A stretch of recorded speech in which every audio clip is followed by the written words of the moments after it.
नमस्कार, मैं हूं प्रवीण शर्मा और बिस्तक के इस शो में हम बात करेंगे म्यूचुअल फंड्स की। म्यूचुअल फंड्स की इसलिए क्योंकि यहां पर एक हैरान करने वाला ट्रेंड नज़र आ रहा है। असल में भारत में म्यूचुअल फंड्स में पैसे की बाढ़ आई हुई है। पिछले कुछ सालों में हमने ऐसा देखा है।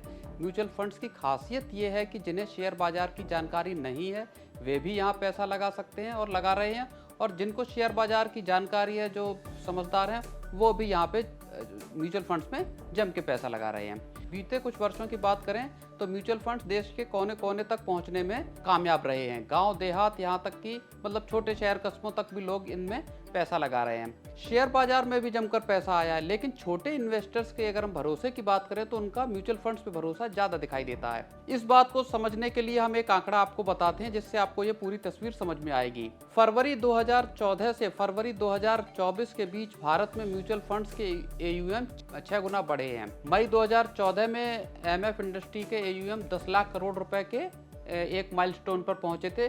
उसके 10 साल बाद अब ये आंकड़ा बढ़कर 55 लाख करोड़ रुपए पर पहुंच गया है। इतना ही नहीं, डीमैट खातों की अगर आप संख्या को देखेंगे तो उससे भी आपको चीज़ें पता चलेंगी। देश में कुल डीमैट खातों की तादाद अब 15 करोड़ के पार निकल गई है। डीमैट खातों के जरिए ही आप शेयरों में, म्यूचुअल फंड्स में और दूसरी चीज़ों में इन्वेस्टमेंट करते हैं। तो इस आंकड़े से आपको कहानी समझ में आ गई होगी कि भारत में किस तरह से म्यूचुअल फंड इंडस्ट्री की तेज रफ्तार ग्रोथ बीते वर्षों में हुई है। अब जाहिर है म्यूचुअल फंड हाउसेज यानी एसेट मैनेजमेंट कंपनियां, जिनको AMC भी बोलते हैं, उनका धंधा भी अच्छा चल रहा होगा। इतना कारोबार आ रहा है, इतने लोग लगा रहे हैं पैसा। अब अगर कोई ये कहे कि भारत के तेजी से ग्रोथ करते म्यूचुअल फंड मार्केट से म्यूचुअल फंड कंपनियां एग्जिट करके जा रही हैं, तो क्या आप यकीन करेंगे? आप कहेंगे कि ऐसा कैसे मुमकिन है जब मार्केट इतना चल रहा है अच्छा खासा। तो लेकिन ये एक हकीकत है, भारत की MF इंडस्ट्री से कंपनियां, जो एसेट मैनेजमेंट कंपनियां हैं, वो एग्जिट कर रही हैं। तो चलिए इसी पूरी कहानी को आपको बताते हैं। यही आज का हमारा टॉपिक है कि आखिर ये ट्रेंड हैरान करने वाला क्यों है। असल में किस्सा है ये पूरा विदेशी एसेट मैनेजमेंट कंपनियों का। उनके लिए भारत एक मुश्किल बाजार बना हुआ है और ये भारतीय बाजार से एग्जिट कर रही हैं। विदेशी जो AMCs हैं वो भारतीय मार्केट से एग्जिट कर रही हैं। ताज़ा मामला अमेरिकी एसेट मैनेजमेंट कंपनी इन्वेस्को का है, जिसने अपने भारत में म्यूचुअल फंड बिजनेस के बकाया 60% हिस्से को हिंदुजा ग्रुप की इंडसइंड इंटरनेशनल होल्डिंग्स यानी IIHL को बेचने की डील कर ली है। इन्वेस्को भारत में 86,000 करोड़ रुपए का फंड मैनेज कर रही है। अगर आंकड़ों की बात करें तो गुजरे 15 साल में कम से कम 10 विदेशी कंपनियां भारतीय बाजार से एग्जिट कर चुकी हैं। मोटे तौर पर अगर हम इस लिस्ट को देखें तो मार्च 2012 में फिडेलिटी ने अपना MF बिजनेस L&T फाइनेंस को बेच दिया था। इसके बाद दिसंबर 2013 में मॉर्गन स्टैनली ने अपना कारोबार MF का वो HDFC AMC को बेच दिया था। अगस्त 2015 में डॉयचे बैंक ने अपना MF बिजनेस से एग्जिट कर लिया था और प्रामेरिका को इसको बेच दिया था। अक्टूबर 2015 में गोल्डमैन सैक्स ने रिलायंस MF को अपना कारोबार बेच दिया।